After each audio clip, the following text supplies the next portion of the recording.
Sometimes the harder you try, the worse everything gets. Not because effort is bad, because at a certain point, the mind starts interfering with the very process it's trying to control.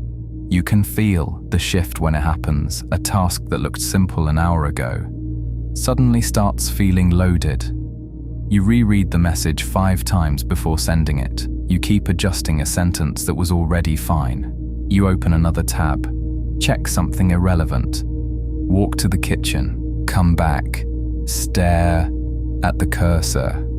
Not because you don't want to begin, because beginning no longer feels like beginning. Now it feels like exposure. That's the part most people miss. The action itself usually isn't the real problem. The problem is the meaning attached to the action. What it might say about you, what happens if it fails, what happens if you try properly and still fall short. And once that emotional weight enters the process, attention quietly starts shifting away from the action itself and toward managing the future, trying to control it, secure it, predict it, which sounds intelligent, but psychologically, it creates interference. That's why people often freeze around things they genuinely care about. Not because they care too little, because they become too psychologically entangled with what the outcome means. And once that happens, the mind splits in two. One part is trying to act, the other part is standing over the process, monitoring everything in real time, watching how you sound, watching how you appear, watching whether you're succeeding yet. Humans do this constantly.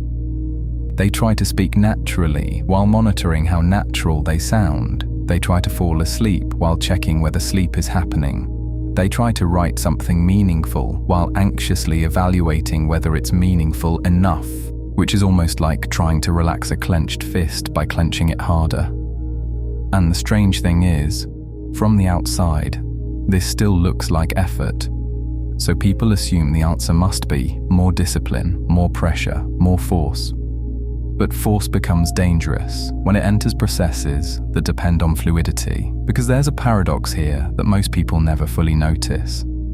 The more desperately you try to control certain outcomes, the more you disturb the variabilities those outcomes depend on. Too much self-monitoring collapses confidence. Too much evaluation collapses creativity. And eventually people stop relating to the process as movement and start relating to it as psychological threat. That's when procrastination deepens. Not lazy procrastination, protective procrastination. The kind where the nervous system starts treating action itself like something emotionally risky. So instead, people hover around the edges, preparing, researching, optimizing, waiting to feel ready, which often feels productive, right up until you realize months have passed and your life is still sitting in draft mode. And this is where a lot of self-improvement advice quietly breaks down. Because people are told to push harder, grip harder, force consistency harder. But if the real problem is interference, then adding more pressure can actually strengthen the thing that's blocking movement. Not always, but often enough that it matters. Effort absolutely matters. Some things in life require enormous effort. Training, building, creating, recovering. But effort and gripping are not the same thing. That distinction changes everything, because gripping is what happens when effort becomes fused with fear. Now the process is no longer allowed to unfold naturally.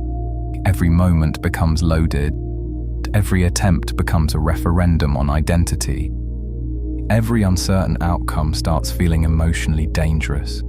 And under those conditions, people lose access to parts of themselves that normally function perfectly well. I notice this with writing. The moment I become too attached to whether something will perform, whether it will prove something, whether people will validate it, the words start drying up. Not because I suddenly have nothing to say, but because part of my attention has left the writing itself and become trapped in self-monitoring.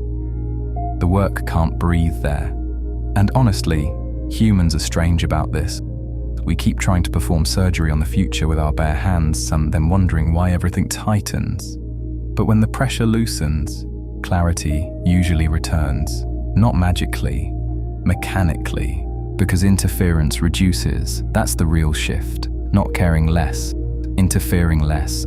An open hand instead of a closed fist.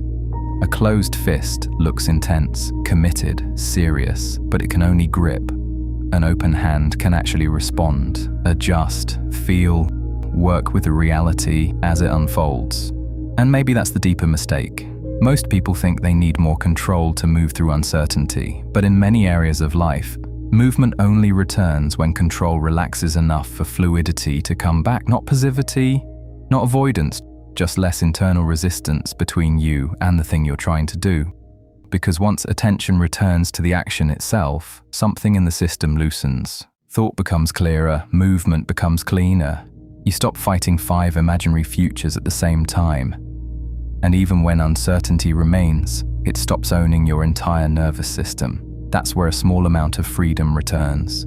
Not freedom from difficulty, not freedom from effort, just freedom from unnecessary interference. So the next time you feel that tightening, that strange sensation where the harder you push, the less naturally you can move, pause for a second and ask yourself, am I still engaged with the action itself? Or have I become consumed by what the action might mean? Because a question alone can interrupt the pattern. It creates a small amount of space. Enough space for the nervous system to stop bracing quite so hard. Enough space for attention to return. Enough space for movement to begin again. Because some forms of progress do require force, but others only return when the hand opens.